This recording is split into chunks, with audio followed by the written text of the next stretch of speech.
Clotario, estamos aquí, venimos a rendirte un homenaje en el día de hoy, en el aniversario de tu muerte, Clotario. El día que te fuiste físicamente, pero espiritualmente sigues vivo. Estás latiendo en cada uno de nosotros, en todos los que están hoy día aquí. Late un poco. Es harto latir. A un pueblo tan subyugado, tan dominado como este, tan olvidado como este, que hay un puñado de personas que vengan aquí, hay que ser bien corajudo y al mismo tiempo tu ejemplo cunde. Algún día va a cundir mucho más. Van a ser millones los chilenos que van a recordar a Clotario Castro. Un legado, yo pienso, compañero, que se está descongelando. Yo creo que hace poco Clotario tenía un gran legado, que era la unidad de los trabajadores, la honestidad, la rebeldía, las organizaciones de tipo horizontal. Yo creo que eso en un tiempo estuvo muy oculto. Pero ahora yo creo que afortunadamente la juventud lo está descongelando, está saliendo del refrigerador. Yo creo que ese gran legado de Clotario. Y yo creo que lo fundamental también, que Clotario era latinoamericanista. Es un gran también legado que hay que rescatar. La vigencia más que nada, Clotario se hace tan vital la vigencia, que es el sentido de honestidad que debe mostrar no solamente los dirigentes sindicales, sino toda persona en Chile. Siempre nos dijo, y fundamentalmente me acuerdo que me decía, ¿sabe usted la diferencia entre la república y la monarquía? Precisamente la monarquía era ostentación, exhibición, la república tiene que ser austeridad, tiene que ser humildad. Entonces, desde ese punto de vista, esa gran visión que tenía Clotario, eso lo tiene hoy día más vigente que nunca. O sea, yo creo que eso es un tema que hay que rescatarlo. La lealtad también entre los trabajadores y la otra, la honestidad. Su silueta es imponente, su palabra es anhelada. Para iniciar la Hoy día sin duda estaría con las mujeres, no me cabe ninguna duda. Estaría todavía con las mujeres, aunque a Clotario se le acusaba de misógino. Yo creo que es un tema que hay que aclarar. Yo creo que Clotario siempre, cuando nosotros, las mujeres tenían desaparecidos, participaban, con mucho pesar y pena decía, se da cuenta Ortiz, ni un hombre, qué cobardes son los hombres, solamente las mujeres. Y estaría con eso. Lo que pasa es que Clotario quería que un hombre, cuando estaba con un compromiso como lo hizo él, tenía que tener realmente un compromiso con los compañeros, con la causa y con la compañera. Ahora él veía que era un poco difícil tener las dos compromisos, la familia y la lucha social. Por eso que él abogaba porque uno debía estar solo, pero eso no significa que fuera misógino. Entonces yo creo que eso estaba en este instante en la lucha, sin duda, con las mujeres. Y también yo creo que estaría en una lucha latinoamericana, un poco, y pienso en el estado mundial. Yo hago mío lo que dijo el Papa, que estamos en la tercera guerra mundial por etapas. Yo creo que estaría en este instante luchando, abogando, propugnando una salida por la paz, que era su elemento palanca principal que tenía. Yo creo que algo hubiese hecho Clotario en este instante. Seguramente estaría en el año 78, cuando era inminente la guerra, Clotario organizó con Pirincho Cárcamo, Miguel Labañino y Ricardo García recitales de música, de rock en diferentes lugares de Chile, para manera de atraer a la juventud y parar la guerra. O sea, ese era Clotario, más o menos. Yo creo que estaría en eso.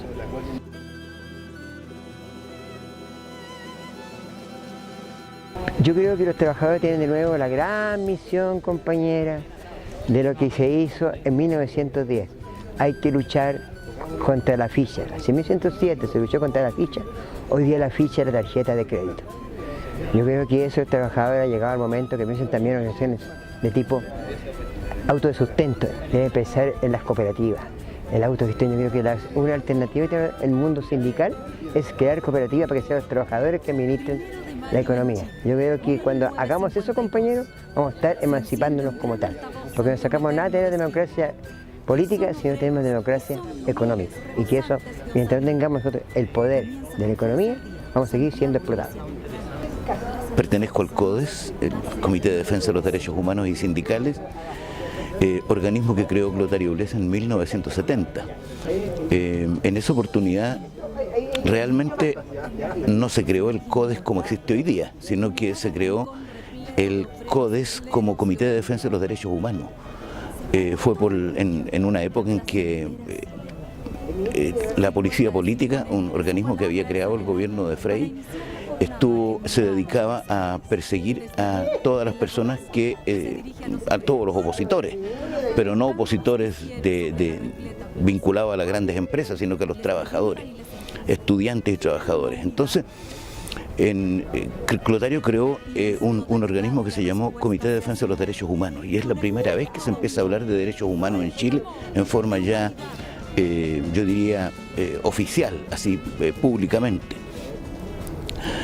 Pero en tiempos de la dictadura, cuando la dictadura empieza a perseguir la CUT y la declara ilegal y empieza a apropiarse de los bienes, Clotario Blest llama a un grupo de amigos de él, que era, entre otros, Yusef, me acuerdo de uno de ellos, el otro Eduardo Long, Santiago Pereira, y conforma un nuevo comité que se llama Comité de Defensa de los Derechos Sindicales. En ese comité empieza a participar también un dirigente del Partido Socialista, que es Ezequiel Ponce. Y gracias a una serie de movimientos, acciones que realizan ellos, logran constituir ese CODES como la CUT interior, y se conectan con otra CUT que se forma afuera en el exterior, que se llamaría CUT exterior. Así, Clotario Blest lo hizo en realidad todo esto teniendo en cuenta de que él era el presidente honorario de la CUT. En una oportunidad lo habían designado, la misma CUT lo había designado su presidente honorario. Y como los demócratas cristianos, que eran lo que les correspondía tomar la vicepresidencia de la CUT, no lo hicieron porque estaban ideológicamente al margen, no querían saber nada de la CUT. Clotario decidió tomar esa tarea en sus manos. El año 78, cuando yo soy detenido por la CNI, una de las detenciones que tuve, en esa oportunidad me hizo firmar la CNI un documento en donde me comprometía yo a no meterme nunca más en actividades políticas. Como eso era imposible de cumplir, entonces me fui a conversar, me recomendó una persona que fuera a conversar con Clotario Blest. Así que partí, tiene que haber sido más o menos en septiembre del 78, y ahí Clotario Blest me presentó el CODES que tenía él y me preguntó si podía trabajar con, que ya solamente quedaba Eduardo Long y Santiago Pereira y él. Y como yo conocía a Eduardo Long porque había sido abogado de la Federación Bancaria, donde yo había sido dirigente sindical, por supuesto que le dije que sí, y Santiago Pereira también lo conocía porque también había sido dirigente sindical vinculado a nuestra federación. Así que quedamos trabajando ahí con otro amigo que se llamaba Pedro Gaete. Ese mismo año 78 conocimos nosotros la existencia del CODES, que era el Comité de Defensa de los Derechos Humanos. Y ese CODES funcionaba aparte, entonces estaba el CODE y el CODES. Entonces era una cosa media extraña porque nosotros pensábamos que si éramos 5 personas las del CODES, podíamos perfectamente juntarnos con los otros que eran aproximadamente unas 20 personas y que conformaban el Comité de Defensa de los Derechos Humanos. Ahí nos dimos cuenta que en esa oportunidad Clotario también tenía, y se reunían en la casa de Clotario, la agrupación de familiares de detenidos desaparecidos, el Comité Pro Retorno de Exiliados, la agrupación de familiares de presos políticos, la agrupación de familiares de ejecutados políticos y 2 organizaciones estudiantiles que habían, que eran muy activas. Así que decidimos proponerles a todos que nos juntáramos y que no podíamos seguir y crear solamente una cosa que se llamara CODES, con H al medio. Así que fue aprobado eso y de ahí parte el CODES, de tal manera de que el CODES nuestro de hoy día realmente se fundó el año 78, en noviembre del 78. Ahora, de ahí en adelante empezamos a trabajar juntos, el boletín que se sacaba le empezamos a dar otro carácter, un carácter muy interesante porque se integraron el año 79, el 80 ya, empezaron a integrarse otros dirigentes sindicales. Yo recuerdo, por ejemplo, la enorme gravitación que tuvo en el CODES la participación de los trabajadores de Panal, de la Panamericana de Algodones, que se incorporaron todos ellos a trabajar al CODES y fueron los que, yo diría, organizaron el boletín del CODES. Fue un boletín que lo escribían los trabajadores y eso era lo más bonito que tenía. Así que de ahí para adelante el CODES empezó a funcionar de esa manera. Yo diría que se termina ya toda esa labor más o menos en los años 83, cuando empiezan las protestas. Hay un grupo que se va del CODES, dentro de los cuales yo me considero, por discrepancias con el propio Clotario. Clotario no tenía muy buen genio, entonces muchos teníamos dificultades de entendernos con él. Ahora, creo yo que fue un error que nos hayamos ido, porque le dejamos el campo fértil para que se metiera un grupo político que yo diría que es uno de los causantes de lo que pasó hoy día con la CUT. Si la CUT existe hoy día de esa manera, es porque eso ocurrió en esa fecha. Era el bloque socialista. El bloque socialista que aparecía controlado de atrás por FECIMA y una serie de otras organizaciones, la Federación Sindical de Maipú. Entonces, esa gente toda, querían todos armar y llegar a un acuerdo con la dictadura y terminar de una vez por todas con la dictadura misma. Pero eso no significaba que iban a cambiar las condiciones, ya estaba todo montado, el modelo económico estaba montado, todo lo que era, lo que iba a ser la democracia que hoy día recibíamos. Así que yo diría que fue un error nuestro no haber seguido ahí con Clotario, porque le dimos la posibilidad que Clotario encabezara incluso el trabajo por la formación de una central unitaria de trabajadores. Así que eso.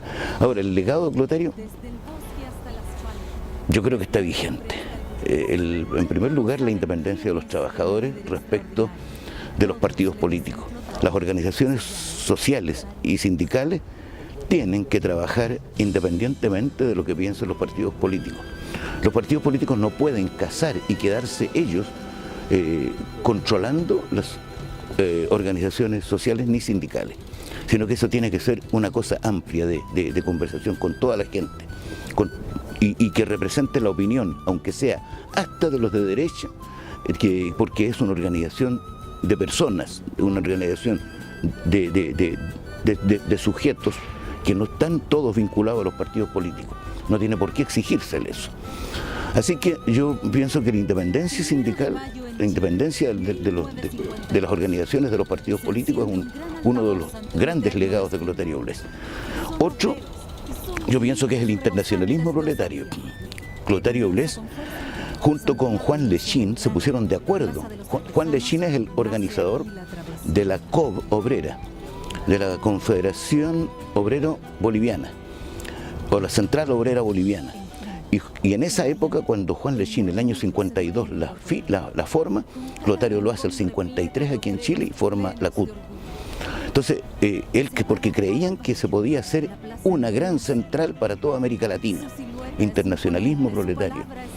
Y así, el principio de probidad, principio de no aceptar y no estar peleando por conseguir solamente cargos, sino que por trabajar para el bienestar colectivo de todas las personas. Todos esos tipos de principios que tiene Clotario Blest, sobre los cuales yo me extendí en un documento que hice hace mucho tiempo atrás ya, yo creo que sigue vigente. Y me parece que ese es el mejor homenaje que se le puede hacer hoy día a un hombre como Clotario Blest. Con Clotario, nuestra experiencia era amigo con Clotario, nos conocíamos, pero no teníamos una amistad constante, sino que nos veíamos con él. Y yo estaba un día en mi oficina, yo era abogado de 2 bancos, y tenía una muy buena clientela en Santiago. Era incluso presidente de una sociedad anónima, de una radioemisora a frecuencia modulada, colegas de los periodistas. Bueno, yo era el presidente de la sociedad anónima. Y llega Clotario a mi oficina. La secretaria mía, la Rosita, me dice: don Raúl, está don Clotario Blest en la antesala. Pasa Clotario, entró Clotario. Clotario. Y Clotario me apunta con el dedo así y le dice: compañero abogado, los trabajadores de Chile te necesitan. Y me jodió, porque desde ese día cambié. Los 2 bancos me cerraron sus líneas de estudio jurídico.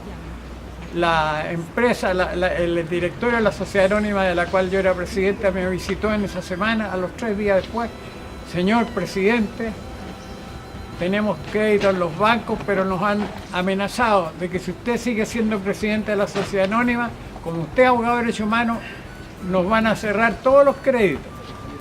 Así que le venimos a decir que si usted cree, renuncien.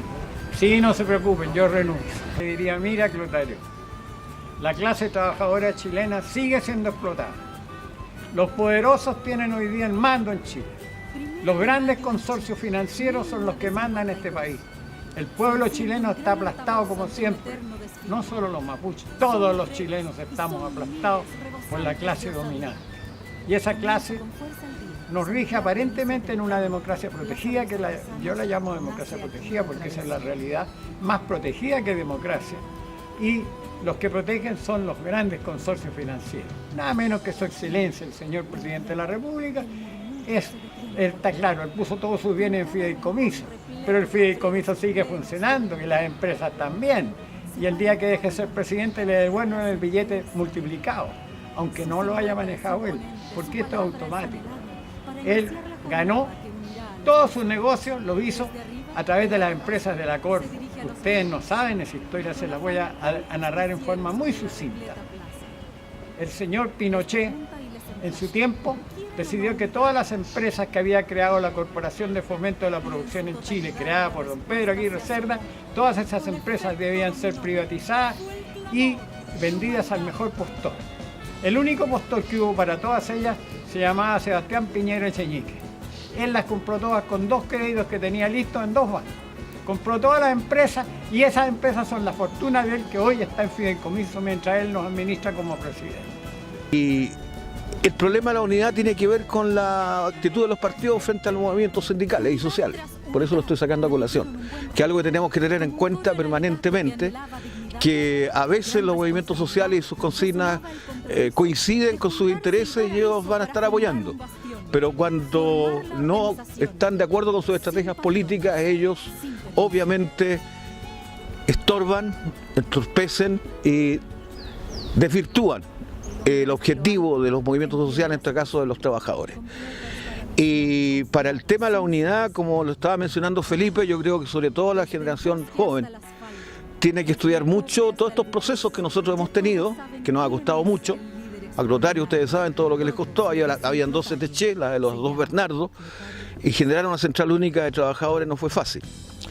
Ahora, el momento máximo de la unidad de los trabajadores en este país es el momento de los cordones industriales, cuando la clase toma conciencia para sí y está actuando sin partidos y está al margen prácticamente de los partidos. Hay algunos grupos ultra que se rogan que nosotros tuvimos la formación del cordón industrial. Mentira. Yo conozco un dirigente sindical, de cordones industriales, que era el MIR, que está vivo, que puede ser entrevistado en cualquier momento.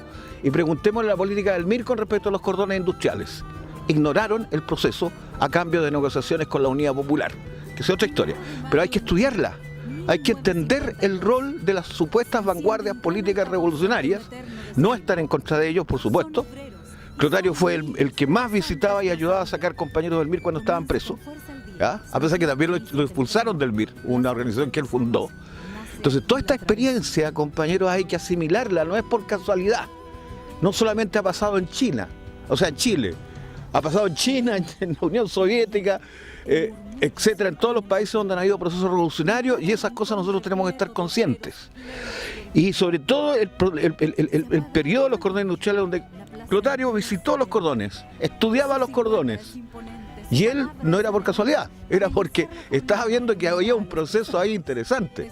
Eso no fue obra de Clotario, fue una, entre comillas, espontánea organización y desarrollo de la lucha de la clase obrera en Chile.